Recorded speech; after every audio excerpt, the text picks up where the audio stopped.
மனுஷன் என்ன தான் சொல்கிறாருன்னு தெரில, ரொம்ப வேகமாக உருட்டுறாரு போட்டு. நம்ம அந்த சைட்லேருந்து வருமா, அதை ஒன்று ஒன்றா பிரித்து பார்க்கறதுக்குள்ளே டைம் ஆகிடுது. அந்த அளவுக்கு ஒன்றும் பெருசு இல்லை, நான் படுற பாடு எனக்கு தான் தெரியும்.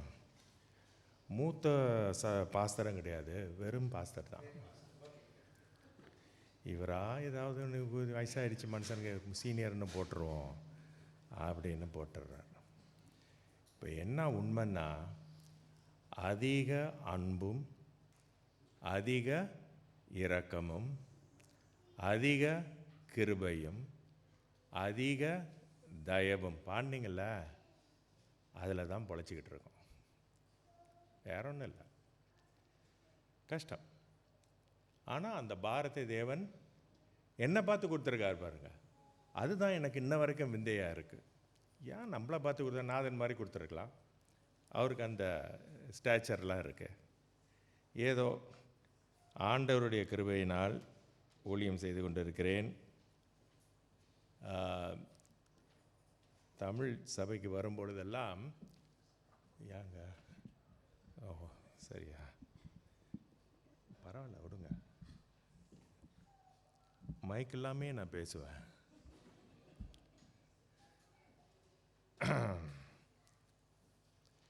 தமிழ் சபைக்கு வருவது நெடுகாலமாக சீனர்கள் சாப்பாடே சாப்பிட்டவன் திடீர்னு இலையில் பருமாறினா எப்படி இருக்கும், அப்படி இருக்குது. ஏன்னா என் ஒய்ஃபு சீனவங்க, அவங்க வெறும் சூப்பு தான் வைப்பாங்க, ரசம் வைக்க மாட்டாங்க. என்னை சுற்றி இருக்கிற கூட்டம் எல்லாம் சீனர்கள், அவங்க அந்த சாப்பாடு தான் சாப்பிடுவாங்க. நான் எப்போதும் தனிமையாக தான் போய் சாப்பிடுவேன். சில பேருக்கு நானே காசு கட்டுறேன் வாங்கடான்னு கூட்டிகிட்டு போய் சாப்பாடு போட வேண்டியதாக இருக்குது. ஆனால் இந்த மாதிரி ஒரு சூழ்நிலையில் வரும்பொழுது ஏதோ வேறு ஒரு கண்டத்துக்கு நம்ம தாவிட்டோமோ அப்படின்ற ஒரு உணர்வு, அதே சமயத்தில் நான் யார் என்ற ஒரு அடையாளமும் பேருக்கு தவிர்த்து அந்த உணர்வு பூர்வமாக என்னை சேருது. அதுக்காகவே நான் வரேன், வேறு ஒன்றும் இல்லை. உங்கள் டைமை வேஸ்ட் பண்ணுறதுக்கு மன்னிச்சுக்கணும். சமீபத்தில் நம்ம தேசிய நாள் கொண்டாடணுமா இல்லையா? அதில் நம்ம லாரன்ஸ் பேசினார். லாரன்ஸ் நான் பக்கத்து வீட்டுக்காரரா, பிரதமர் லாரன்ஸ் பேசினார். அவர் என்ன சொன்னார், நிறைய சொன்னார். நீ என்னையா கேட்குறேன்னு கேட்குறீங்களா? நீங்கள் பார்த்தீங்களா? எத்தனை பேர் பார்த்தீங்க? கை தூக்குங்க. ரொம்ப சந்தோஷம் பாஸ்டர். இதுக்காகவே நீங்கள் ரோமர்லேருந்து 13வது அதிகாரத்துலேருந்து பின்னி வாங்கணும். கரெக்ட். அப்போ லாரன்ஸ் சொல்கிறாரு, நம்மகிட்ட நிறைய செல்வம் இருக்குது, நாடு பெரிய அளவுக்கு வளர்ச்சி ஆயிடுச்சு, உலக ரீதியில் நம்ம உயரத்தில் இருக்கோம், நம்ம பாஸ்போர்ட்டை பார்த்தாலே ஒரு தனி மரியாதை. அந்த மாதிரி ஒரு நிலையில் இருக்கிற நம்ம ஒற்றுமை இல்லைன்னா இந்த நாடு போச்சு. அதில் தான் அவர் சொல்கிறார், we me, when we look after the me, the we will be taken care of. கேள்விப்பட்டீங்களா? அவருக்கு என்ன பயம்னா, இந்த பல இனத்தவர்கள் வாழுகின்ற இந்த ஊரில் ஒவ்வொருவனும் தன்னுடைய நலனை மாத்திரம் மனசில் கொண்டு செயல்பட்டானா இந்த நாடு போச்சு. அது பிரிஞ்சு போயிடும், பலம் போயிடும், செல்வாக்கு போயிடும். வர்த்தகம் பண்ணுறவங்க அந்த பக்கம் தலை வச்சு படுக்க மாட்டாங்க. நிறைய பிறவெளிகள் அது இதெல்லாம் போயிட்டு இருக்கும். ஏன்னா இந்த டிக்டாக் வர இருக்குதா, இதெல்லாம் அவனுங்க ஏகப்பட்ட விஷயங்களை ஏற்றி நம்மளை ஒரு வழி பண்ணிடுவானுங்க.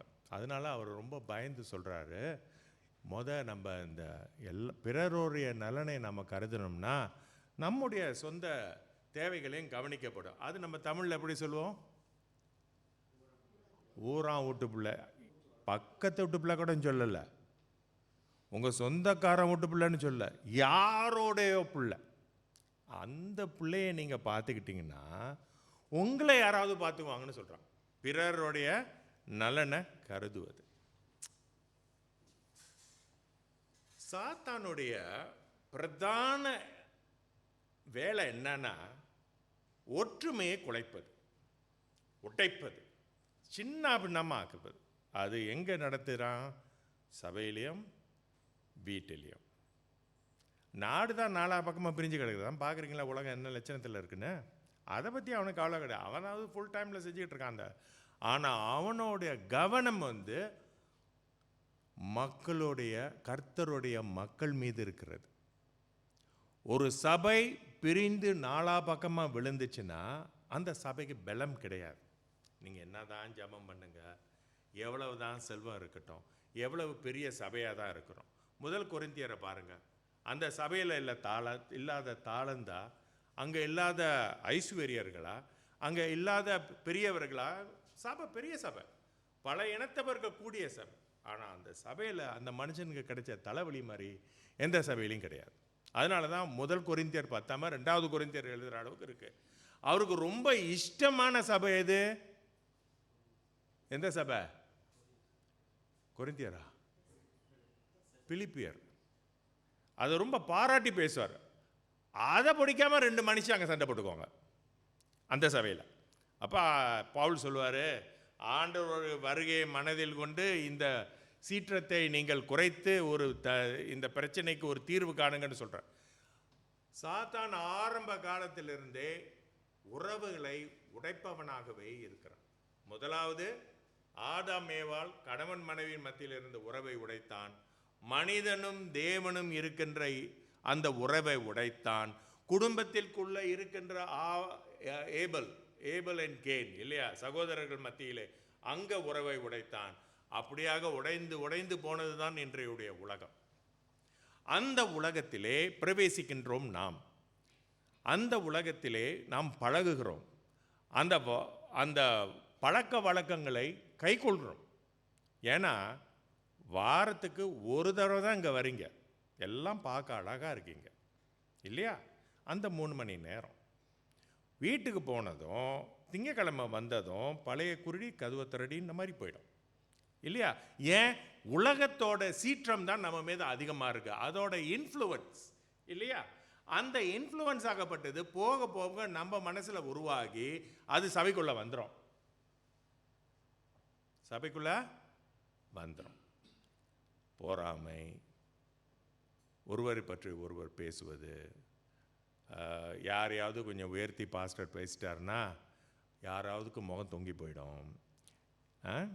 அப்படி அந்த பெருந்தன்மை இல்லாமல் நான் தான் இருக்கணும்னு. அதான் இந்த பழைய இந்த ஃபாரஸ்ட் அண்ட் பைபிள் காலேஜோட இது பிரின்சிபல் சொல்லுவார், த ஐ மஸ்ட் டை. சின் ஆங்கிலத்தில் எப்படி ஸ்பெல் பண்ணுறீங்க? SIN இல்லையா? அது சென்ட்ரலில் இருக்கிறது எது? ஐ. அதை தான் ஆவாள்கிட்ட சாத்தான் சொன்னான், நீயும் கடவுளை போல வருவாய். உனக்கு எவ்வளவோ இருக்குது, அதை காட்ட மாட்டுறாரு, ஆனால் நீ வரலாம். அப்போ அவள் ஒரு கணம் நினைக்கும் பொழுது அவன் மனசு எங்கெங்கேயோ ஓடுது. கொஞ்சம் தூரத்தில் இருந்தால் ஆடாம் கேட்டுக்கிட்டு இருக்கான் மனுஷன். அவன் என்ன பார்க்குறான், இது எங்கே போய் முடியும்னு பார்ப்போம், அவள் சாப்பிட்டோன்னு சித்திராளான்னு பார்ப்போம், மறு கல்யாணமாவது பண்ணிக்கலாம் அப்படின்னு பிளானில் இருந்தானோ என்னமோ தெரியல. அவன் சாப்பிட்டோன்னு சாகலை. என்னடா ஒரு சமயம் சாத்தான் சொல்கிறது சரியோ, நீ சாக மாட்டாய்ன்னு சொன்னான் இல்லையா? அந்த இடத்துல ஒரு அவநம்பிக்கை, அந்த இடத்துல ஒரு சந்தேகம் போன்ற காரியங்களை உள்ளே கொண்டு வந்து அந்த உறவை உடைக்கிறான். ஒரு குடும்பம் உடையிறது தான் அப்படி தான், ஒரு சபை உடையிறது தான் அப்படி தான்.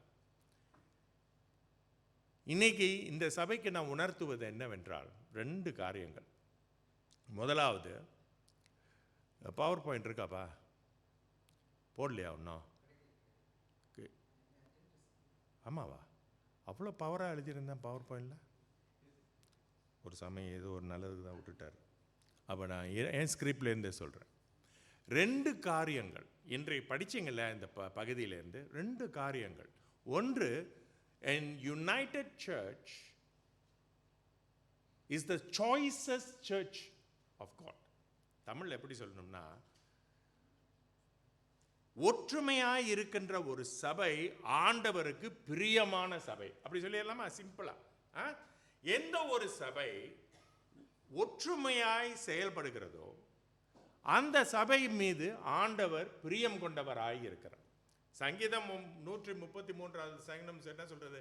எங்கே மக்கள் ஒன்று கூடி உறவு கொண்டு சந்தோஷமாக, எந்த பிரிவினை, blessed are those who dwell together இல்லையா, as one brethren. அந்த மாதிரி இருக்கிற அந்த அந்த காரியத்தின் மீது ஆண்டவர் ரொம்ப விருப்பமாக இருக்கிறார். இந்த சபை ஆண்டவருக்கு பிரியமான ஒரு சபையாக இருக்கணும்னா அங்கே ஒற்றுமை இருக்கணும். அந்த ஒற்றுமை நிலைக்கணும்னா நான் என்ற இந்த இருமாப்போ அந்த நோக்கமோ மனசில் இருக்கக்கூடாது இல்லையா. ரெண்டாவது பாயிண்ட், எந்த ஒரு சபை ஒற்றுமையாக இருக்கிறதோ அந்த சபை தான் பலமான சபையாக இருக்கும். ஆண்டவருடைய கிருபைகளையும் ஆண்டவருடைய இரக்கத்தையும் தயவையும் பெற்ற சபையாக இருக்கும். ஆண்டவர் கொடுத்த அந்த தாளந்து அங்கே பலப்படும். ஒரு நாள் பாஸ்டர் ஏதோ கொஞ்சம் லேட் ஆகிட்டார். அப்போ அந்த சபையில் ஒரு முக்கியமான ஒரு மனுஷன், அவர் கொஞ்சம் இன்ஃப்ளூயன்ஷியலான ஆள், பல காரியங்களை இழுத்து போட்டு செஞ்சிடறவர். 3 மணிக்கு சபை ஆரம்பம். பாஸ்டர் ஏதோ ஒரு காரணத்தினால நல்ல சாப்பாடு அந்த மாதிரி கொஞ்சம் தூங்கிவிட்டார் போல் இருக்கு. அவர் ஏஞ்சி துண்டக்கடன் துணியக்கடன் உயர்றதுக்குள்ளே மணி 3க்கு மேலே தாண்டி போச்சு. அப்புறம் இந்த பாஸ்டர் அவர் லீடர் எல்டர் எல்லாம் ஒன்றும் கிடையாது, ஒரு நல்ல ஒரு மெயினான ஒரு ஆள் அந்த சபையில். அவர் பார்த்தாரு, மக்கள்லாம் வந்து உட்காந்துருக்காங்க, பாஸ்டர் லேட் ஆகிட்டார், இப்படி உட்கார வைக்கக்கூடாது, காக்க வைக்கக்கூடாதுன்னு என்ன பண்ணார், அவர் வந்து சேர் பண்ணார். வாங்க எல்லாரும், ஏதோ போதருக்கு கொஞ்சம் தாமதம் ஆகிடுச்சு, நம்ம சில பாடல்களை பாடி நம்ம ஆயத்தப்படுத்திக்குவோம் ஆராதனைக்குன்னா அப்படி பண்ணிகிட்டு இருக்கார். அந்த பாஸ்டர் துடிச்சான் பிடிச்சான்னு வராரு. சபைக்குள்ளே வந்ததும் சபை ரொம்ப என்ன சொல்லுவாங்க, வைப்ரண்டாக, அதாவது ரொம்ப வீரியமாக பாடிக்கிட்டு இருக்காங்க, பாடெல்லாம் ரொம்ப அருமையாக ஓடிக்கிட்டு இருக்கு. அவருக்கு உள்ளே வந்தோன்னா முகம் செத்து போச்சு அவருக்கு. வாடிக்கொள்ளாங்க த ஃபாலன் கவுண்டினன்ஸ். என்னடா நம்ம வர்றதுக்குள்ளே சபை இவ்வளோ வேகமாக போயிட்டுருக்க அப்படி என்னன்னா அவருக்கு ஏதோ ஒன்று சரியாக அந்த செட் ஆகலை அவருக்கு மனசில். அன்னைக்கு சபை முடிஞ்ச கையோட அந்த மனுஷன் நடத்தினார்ல, அவரை போய் பார்த்தேன், நீ எப்படி சபையை நடத்தலாம், நான் வர்றதுக்கு முன்னே நீ எப்படி சபையை நடத்தலாம். அப்போ அந்த மனுஷன் சொன்னார், சாரி பாஸ்டர், நீங்கள் கொஞ்சம் வர லேட் ஆகிடுச்சு, எல்லாம் வெயிட் பண்ணிக்கிட்டு இருக்காங்க, ஏதாவது சொல்லுவாங்கன்றதுக்கு தான் நான் வந்து எப்போதும் பாடுற பாடல் தான் பாடணும், நீங்கள் வர வரைக்கும் கொஞ்சம் பை டைம் பண்ணலாம் அப்படின்ட்டு நான் பண்ணிகிட்டு இருந்தேன் அப்படின்னு. அந்த சின்ன சச்சரவு பெரியசாகி சபையே உடஞ்சி போச்சு. அந்த பாஸ்டர் என்ன சொல்லணும், பிரதர் நீங்கள் செஞ்ச அந்த இனிஷியேட்டிவ், அந்த பொறுப்புணர்வுக்கு நான் ரொம்ப நன்றி சொல்கிறேன். ஏதோ இன்றைக்கி கொஞ்சம் லேட் ஆகிடுச்சு, அடுத்த வாட்டி நான் கவனமாக இருக்கிறேன் அப்படின்னு அவருக்கு நன்றி சொல்கிறத விட்டுட்டு தனக்கு வந்து அந்த இடத்துல முக்கியத்துவம் குறைஞ்சி போயிடுச்சுன்னா அவர் வருத்தப்படுறாரு. நான் இல்லாமல் சபை இப்படி நடக்குது, அப்போ நாளைக்கு எப்படி என்னத்துக்கு வெளியே போட்டுருவாங்களோ அப்படின்ற ஒரு நிலைமை ஏற்பட்டு அந்த சபை 2ஆக உடஞ்சி போச்சு. அது பல வருஷத்துக்கு முன்னாடி நடந்த ஒரு கதை. சொல்லணும்னா மெத்தடி சபையில் நடந்துச்சு. அது பிபி தான் எப்போதும் உடையணும் கிடையாது, மெத்தடிஸ்லேயும் உடையும்.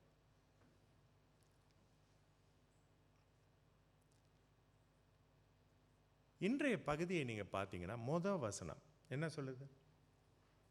முதல் வசனம்,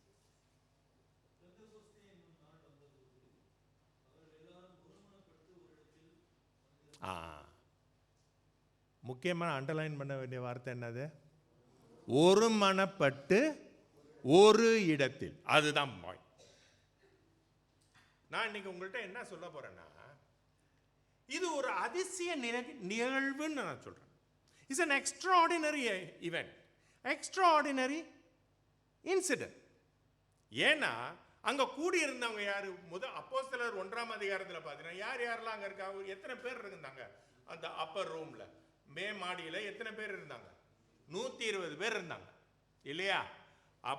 அப்போஸ்தலர் 1ஆம் அதிகாரம் ஆரம்ப காலத்தில் இயேசு சில காரியங்களை சொல்லிட்டு அவர் போயிட்டார் பரலோகத்துக்கு. அவர் என்ன சொன்னாரு? இந்த இடத்த விட்டு போகாதீங்க, நீங்க எருசலேம்ல போய் இருங்க, பரிசுத்த ஆவியானவர் வருவார்.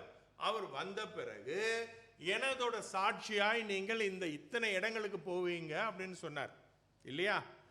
அதுக்காக அவங்க போய் பரிசுத்த ஆவிக்காக வெயிட் பண்ணிட்டு இருக்காங்க. அவர் சொல்லல எப்போ வருவார்னு சொல்லல. 1 மாசம் கழிச்சு வருவாரா, 2 மாசம் கழிச்சு வருவாரா, இல்லை மறுநாளே வருவாரான்னு சொல்லலை. ஆனால் பொறுத்திருங்கள்னு சொன்னார் இல்லையா? 1 மாதம் நமக்கு இருக்காது, அது ஒரு டெஸ்ட் தான். அந்த 120 பேருக்கு அது டெஸ்ட். குறிப்பாக இந்த சீஷர்களுக்கு தான் பெரிய டெஸ்ட். அப்படி இருந்து இப்போ நீங்கள் அப்போஸ்தலர் 2ஆம் அதிகாரத்தை பார்க்கும் பொழுது அவங்க எல்லாம் ஒரே இடத்துல அமர்ந்து ஒரே நோக்கத்தோடு அங்கே இருக்காங்க. இதில் என்ன ஒரு விஷயம்னா, இந்த சீஷர்கள் மத்தியில் எப்போதுமே ஒற்றுமை கிடையாது.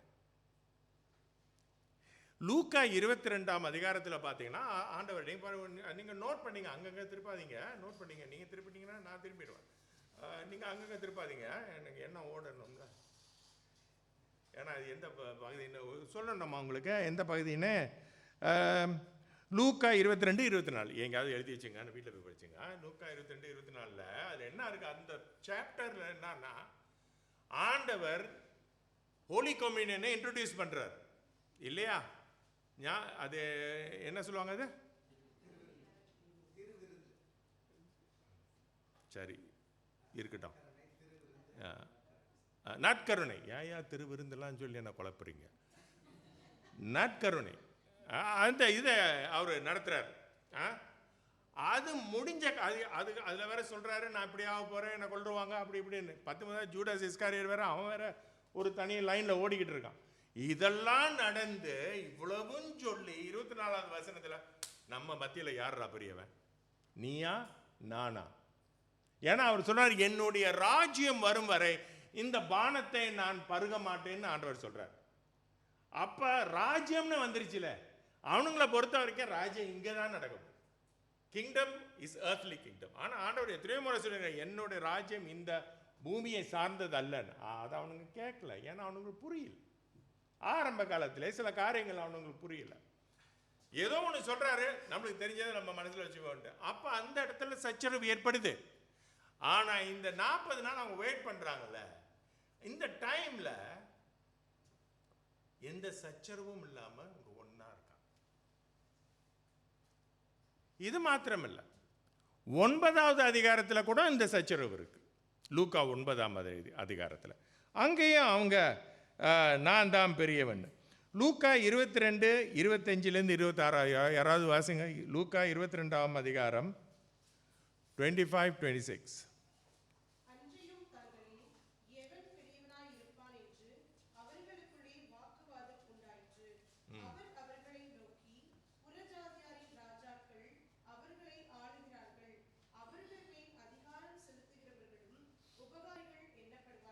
பாருங்க, புறஜாதியினர் அவங்க யாரு? உலகம், நம்ம வேலைக்கு போகிற இடம், நம்ம புழங்குகின்ற இடங்கள், மற்ற நண்பர்கள், மற்ற மக்கள் மத்தியில் நம்ம பழகிறோம் இல்லையா, அவங்க சர்ச்சை சேர்ந்தவங்க இல்லை. அந்த மைண்ட் செட்டு நம்மளுக்கு இங்கே வரும். அப்போ சர்ச்சில் என்ன நடக்குது? நம்மில் யார் பெரியவர் இல்லையா? சொல்லுங்கள், உங்களில் யார் பெரியவர்? ஆண்டவர் இயேசுவா? என்ன நான் இப்படி பழகிட்டாங்க, நீங்களும் என்னென்னமோ நினச்சிக்கிட்டு இருந்தீங்க, உற்சாகமாக பிரசங்கம்லாம் பண்ணுறீங்க, இப்போ ஜெபம்லாம் பண்ண, நீங்கள் இல்லைன்ட்டாங்க. கரெக்டா? இவர் என்னென்னமோ வாசிக்கிறாரு உளுந்து அடித்து, அவரும் ஒன்றும் இல்லைன்ட்டாங்க. அப்புறம் அவரு சேர்மேனு சபையை நடத்துகிறவர், ஆராதனை நடத்துகிறவர் அப்படி நடத்துகிறாரு. அவரோட ஜெபத்தையே உட்காந்து இப்போ டிக்டேஷன் மாதிரி எழுதலாம்ல இருக்கு. அந்த மாதிரி தமிழெல்லாம் உபயோகப்படுத்தி அவ்வளோ ஒரு விரிவாக ஆழமாக கருத்தாக பேசுகிறார். அவரும் ஒன்றுமே இல்லைன்ட்டார். என்னையா நடக்குதுங்க? அப்புறம் எதுக்கு நமக்கு டைட்டில்? இதில் வேற அவர் சார் மூப்பர், அப்புறம் எனக்கு நல்லா வருது. ஒன்றும் கிடையாது. நம்மலாம் யார்? ஊழியக்காரர்கள், ஒர்க்கர்ஸ். கலிலியில் நான் சொல்லுவேன், we are but coolies. ஏன்னா ஸ்லேவ் யாருக்கும் புரியாது பாருங்கள். நம்ம கலாச்சாரத்தில் யாரும் ஸ்லேவ் கிடையாது. கூலின்னா எல்லாருக்கும் புரியும் டக்குன்னு. ஏன்னா 1930-40லலாம் அந்த சம்சுய் உமன் அப்படி இப்படிலாம் அந்த கூலிப்படை தான் அந்த காலத்தில் இல்லையா? வெள்ளையர்கள் ஆண்ட காலத்துலேயும் அப்படி தான் கூலிஸ். அதான் சார், நம்ம எல்லாம் கூலிஸ். ஆனால் நம்மளோட அப்பாயின்மெண்ட் தான் டிஃப்ரெண்ட். அவர் பாஸ்டரு, இவர் சேர்மேனு, அப்படி இப்படி அப்பாயின்மெண்ட் டிஃப்ரெண்ட். அந்த அப்பாயின்மெண்ட் தகுந்த மாதிரி நம்மளுடைய accountability different. But we are all equally workers. இதில் நீ நான் போட்டி போடுறதுக்கு ஒன்றுமே கிடையாது. இதே பிரச்சனை. இந்த வசனத்தை நம்ம எல்லாம் வாசிக்கணும். 1 கொரிந்தியர் 12 அதிகாரம் 12 துவங்கி 14 வரை.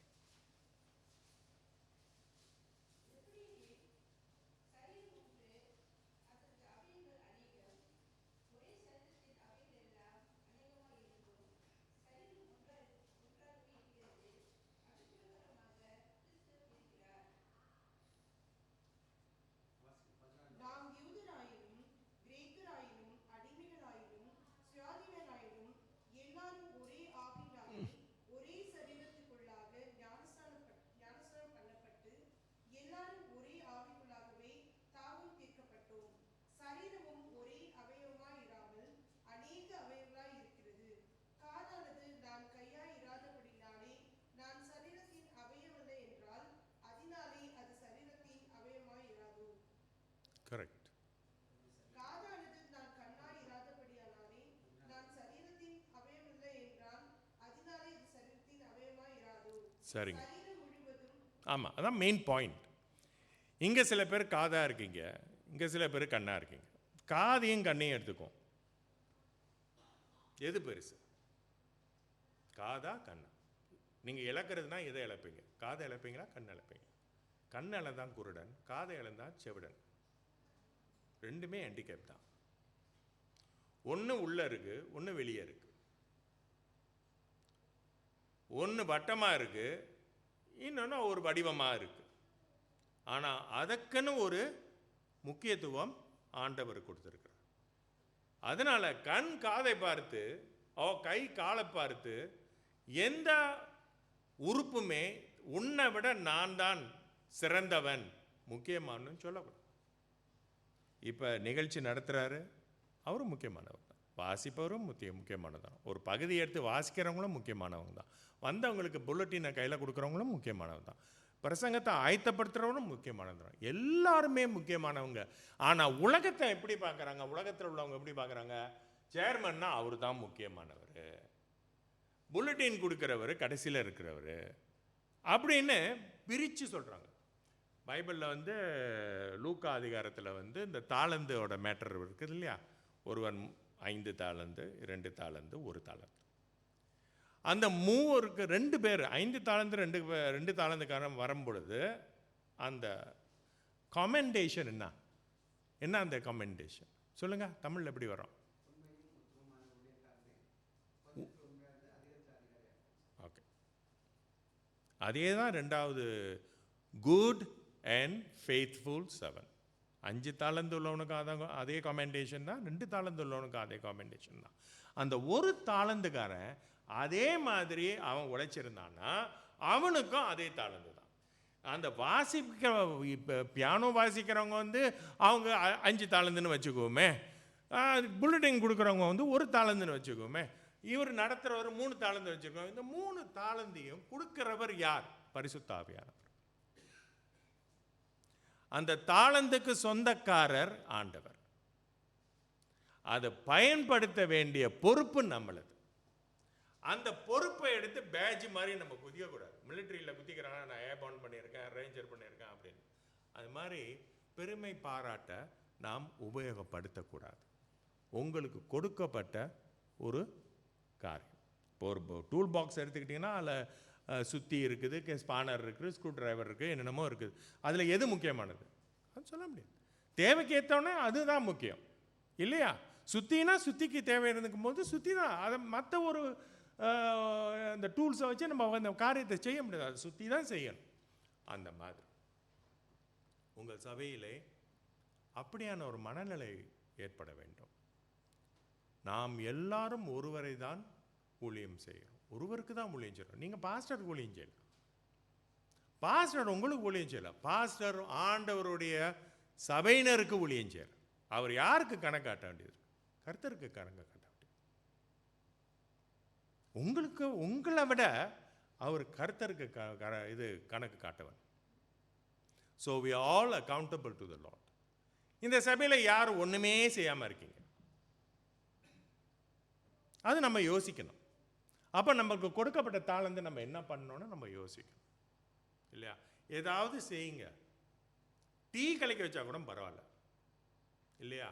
சரி டீ கூட வேண்டாம், வர வழியில் ஒரு 4 வடை வேண்டி வந்தால் கூட பரவாயில்ல, ஏன்னா ஒரு ரிஃப்ரெஷ்மெண்ட் மாதிரி இருக்கும். அந்த மாதிரி எதையாவது நாம் சபைக்கு செய்யணும். கூலி படம் பார்க்குற மாதிரி வந்துட்டு போகக்கூடாது. பார்த்தீங்களா, பாருங்கள் எவ்வளோ உற்சாகமாக ஆட்டுறாங்க தலையை. எனக்கு எதுக்கும் சம்மந்தமே இல்லைப்பா, இது உங்களோட பிரச்சனை. அங்கே சீஷர்கள். ரெண்டாவது, அந்த கூட்டத்தில் யார் இருக்கா? ஆண்களும் பெண்களும், இல்லையா?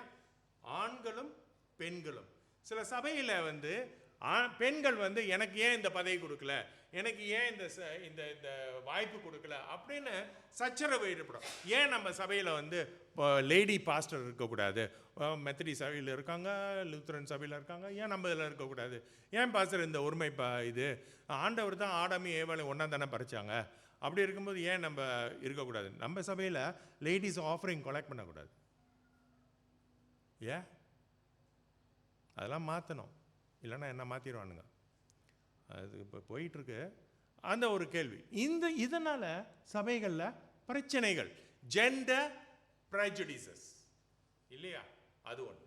ரெண்டாவது, மூணாவது குரூப் அங்கே இருக்கிறது யார்? மூணாவது குரூப் யார்? மூணாவது குரூப் வந்து கர்த்தருடைய ஃபேமிலி, இல்லையா? பைபிளில் போட்டிருக்கல, அவருடைய சகோதரர்கள்னு போட்டிருக்கா இல்லையா? அவர்களுடைய சகோதரர்கள் ஆண்டவரை ரட்சிக்கவே இல்லை, அவங்க விசுவாசிகள் ஆண்டவர். அப்போஸ்தலர் 1:14 வாசிங்க.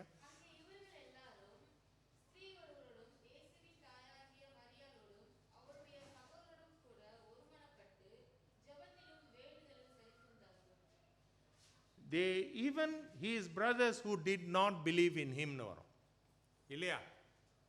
அவங்க பிரதர்ஸ் வந்து இயேசுவை அவங்க நம்ம பார்க்குற மாதிரி இரட்சகராக பார்க்கல, ஆண்டவருடைய குமாரனாக பார்க்கல. அப்படி இருந்தும் அங்கே அவங்க ஒருமையாக ஒரே குடும்பத்தினராக கர்த்தருடைய சீஷர்களாக கர்த்தருடைய விசுவாசிகளாக அங்கே தென்படுறாங்க. ஃபேமிலி. நாலாவது குரூப்பு 2 பேர்.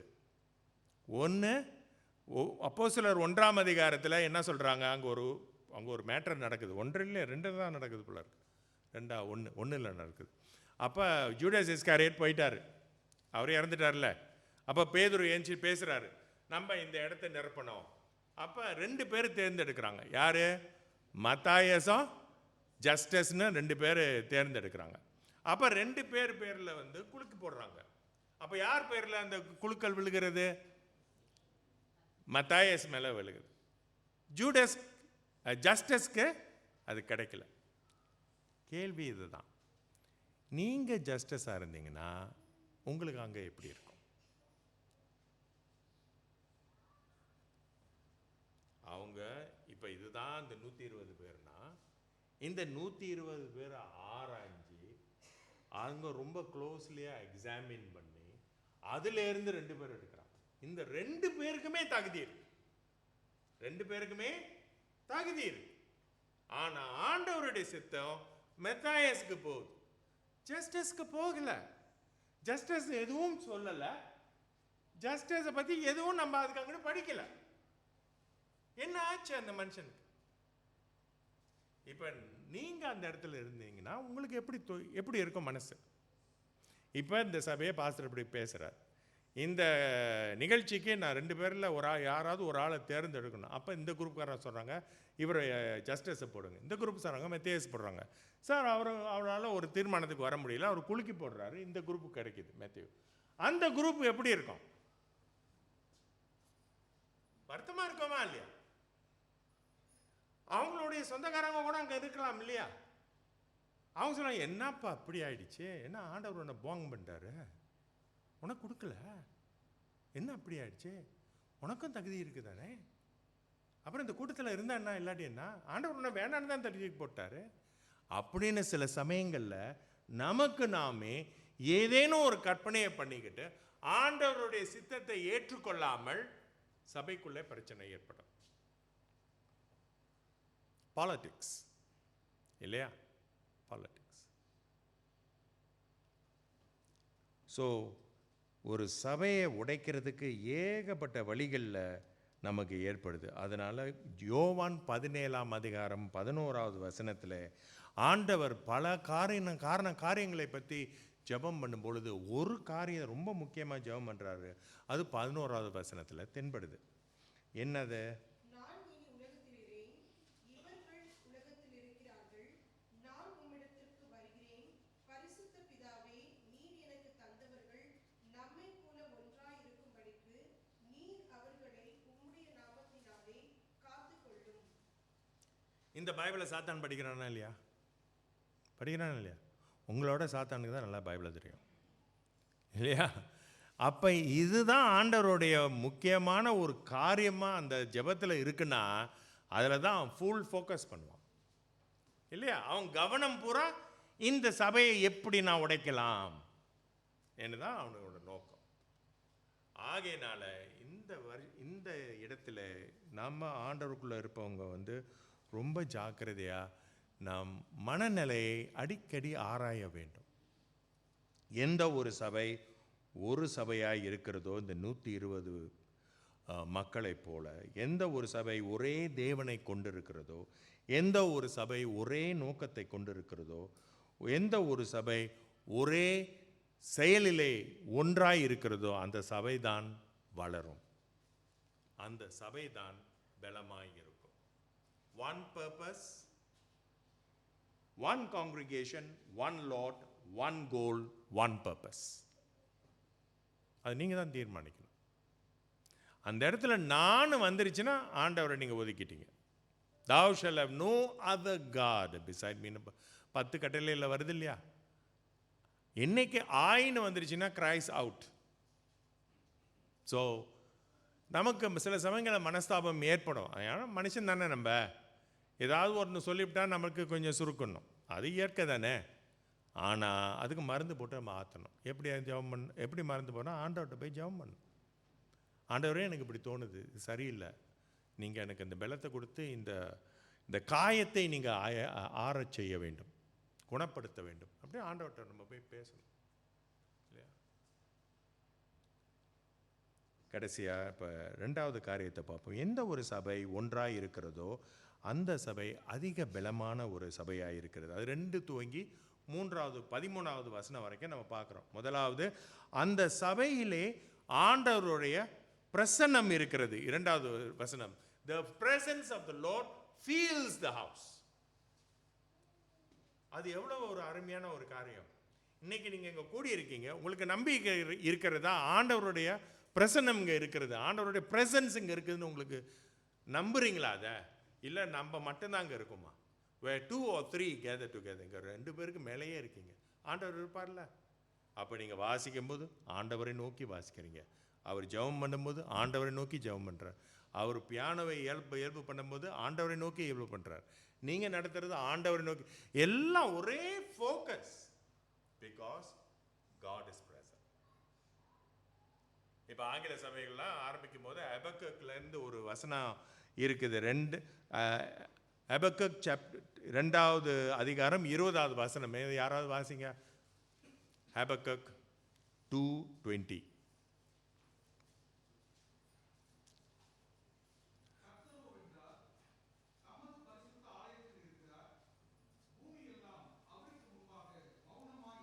பாருங்க, அவருடைய ஆலயத்தில், அவருடைய சபையிலே, அவருடைய செஞ்சுரியிலே, அவருடைய சர்ச்சில் இருக்கார்.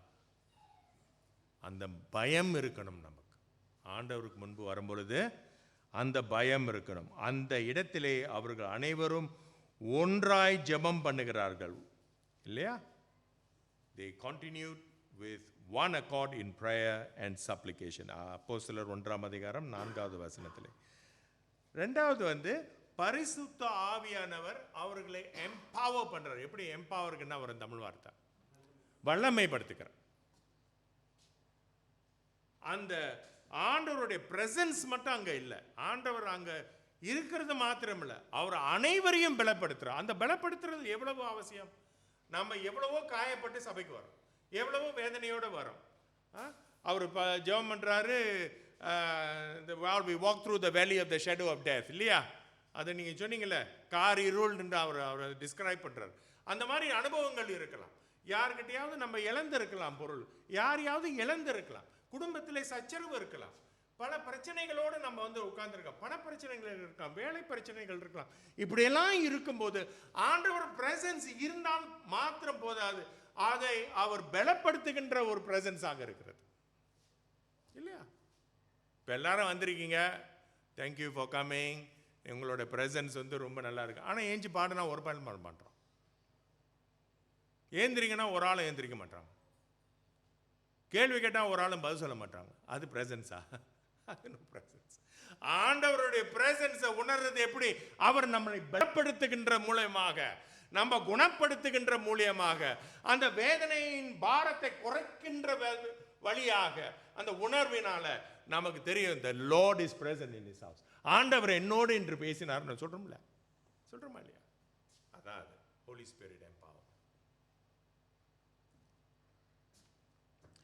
5ஆம் வசனத்திலிருந்து 8வது வசனத்திலே அனைவருக்கும் ஆண்டவர் தாளந்து கொடுக்கிறார். அவ்விடத்திலே, இந்த குறிப்பிட்ட இடத்திலே அவங்களுக்கு பிற ஜாதியின் மொழியை பேசக்கூடிய திறனை கொடுக்கிறார். இந்த தாங்ஸ் பேசுறது வந்து ஒரு மேட்டர், ரொம்ப குயிக்காக சொல்கிறேன். பிபி அப்படி இப்படி நம்ம பிரித்து பேச வேண்டாம். இந்த பகுதியை நீங்கள் வாசிச்சிங்கன்னா ஆங்கிலத்தில் கிரேக்கர் மொழியில் 2 வார்த்தைகள் வருது. ஒன்று லாங்குவேஜ், இன்னொன்று டைலக்ட். ஓன் தாங்ன்றது வந்து டைலக்ட், என் மொழிகளிலே பேசுகிறான்றது, அதாவது ஒரு மொழி பேசப்படுகின்ற அந்த மொழிக்கு பேசக்கூடிய திறனை, அந்த அந்த அந்த எபிலிட்டியை, அந்த செயல்படுத்தக்கூடிய அந்த பலத்தை கொடுக்கின்றது தான் இந்த empowerment of the Holy Spirit in speaking in tongues. என் சிஸ்டர் வந்து மெத்தடிஸ்ட் சபை, அவங்க இப்போ ஜெபம் பண்ணிட்டு இருக்கும்போது டக்குன்னு தாங்ஸில் போயிடுவாங்க. நான் சொல்லியிருக்கேன் அவங்கள்ட்ட, என் வீட்டில் வந்து தாங்ஸ்லாம் பேசாது அப்படின்ற, பேசுனா எனக்கு புரிகிற மாதிரி பேசு, இல்லை உன் வீட்டில் வச்சுக்க. அவங்க காலையிலே 5 மணிக்கு ஜெபம் பண்ணுவாங்க, டக்குன்னு தாங்ஸில் போயிடுவாங்களாம். அது ஏன் பேசுகிறீங்கன்னா அதுக்கு ஒரு 1500 காரணம் இருக்கும், அதெல்லாம் தேவையில்லை. இந்த அப்போஸ்தலரோட புத்தகத்துலேருந்து பார்த்தீங்கன்னா அந்த மொழி வந்து, இப்போ நான் திடீர்னு ரஷ்யன் மொழியில் பேசினேன்னா அது எப்படி இருக்கும்? நீங்கள் திடீர்னு ஜப்பனீஸ் மொழியில் பேசினா அது எப்படி இருக்கும்? அந்த மாதிரி அங்கே பேசப்படுறதுனால தான் அது ஆச்சரியத்துக்குரியதாக இருக்கிறது. உங்களுடைய ஊழியம் ஆச்சரியத்துக்குரியதாக இருக்கும் தேவன் உங்களை பலப்படுத்தும் போது.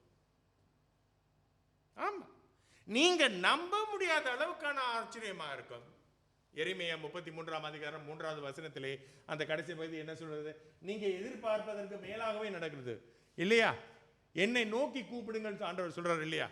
ஆனால் நீங்கள் எதிர்பார்த்தது நடக்காது, நீங்க எதிர்பார்த்ததுக்கு மேலேயே நடக்கும், நீங்களே ஆச்சரியப்படுவீர்கள்.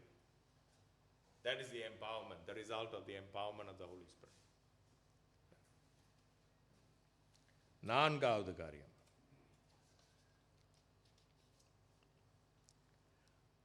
அப்படியெல்லாம் நீங்கள் செயல்படும் பொழுது எவனாவது ஒருத்தன் ஏந்திரிச்சு சொல்லுவான், சும்மா இருங்கயா, எல்லாம் குடிச்சிட்டு பேசுகிறானுங்க. 13வது வசனம், எந்த காரியம் செஞ்சாலும் அது எவ்வளவுதான் சிறப்பாக செஞ்சாலும், எவ்வளவுதான் தெளிவாக அது பிரயோஜனமாக இருக்குன்னு தெரிஞ்சாலும் அதுக்கு ஒருத்தன் குறை சொல்லுவான், சும்மாரியா. அதுக்கு அடுத்த வசனம் அப்போஸ்தலர் இவர் யார், பேதுரு ஏந்திரிச்சு சொல்கிறாரு, யோ காலையில் மணி 9 தான் ஆகுது, இப்போயேவா குடிச்சிட்டு வளர்றாங்க அப்படின்னு அவர் அதுக்கு அங்கிட்டு பேசுகிறார் இல்லையா?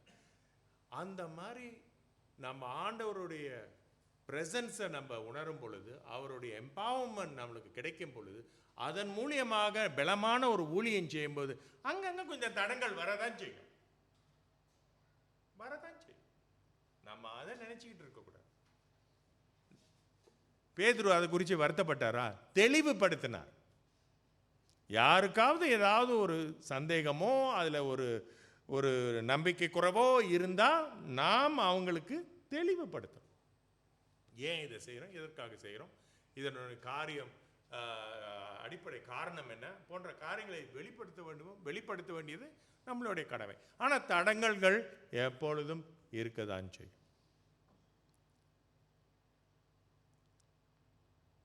இதெல்லாம் நீங்கள் 2வது பகுதியை உணரணும்னா, முதல் பகுதி ஒற்றுமையாய் இருப்பது அவசியம். ஒற்றுமை இல்லைன்னா காட்ஸோட பிரசன்ஸ் அங்கே இருக்காது.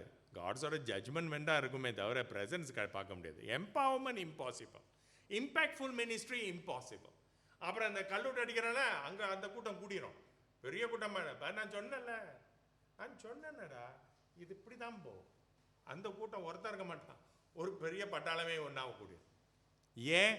உங்கள் மத்தியிலே தெளிவில்லை, உங்கள் மத்தியிலே ஒருமைப்பாடு இல்லை, ஒரு மனநிலை இல்லை, ஒரு ஆவியிலே நீங்கள் செயல்படலை, ஒரு தேவனுக்கு நீங்கள் ஊழியம் செய்யலை. இங்கே பல தேவன்கள் இருக்கிறார்கள்.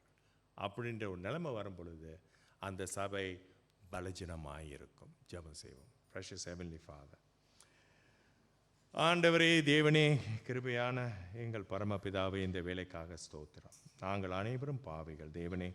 மிக கிருபையாய், மிக இரக்கமாய், மிக தயவோடு எங்களை ரட்சித்து இந்த பாதையிலே, தேவனுடைய பாதையிலே எங்களை கொண்டு வந்து சேர்த்தேறி இருந்த போதிலும் எங்கள் மாமிச இச்சையினால் சில சமயங்களிலே நாங்கள் தவறு செய்வதுண்டு. எங்களை மன்னித்து அருளும் தேவனே. இந்த சபையை பலப்படுத்தி இவர்கள் மேலும் வளரவும் பல காரியங்களை அவங்க வாழ்க்கையில் அனுபவிக்கவும் நீர் கிருபை செய்ய வேண்டும். உம்முடைய ஐக்கியம் இவர்கள் கூட என்றென்றும் இருப்பதாக அனைத்தும் இயேசுவின் நாமத்திலே ஜெபிக்கிறோம். ஆமென்.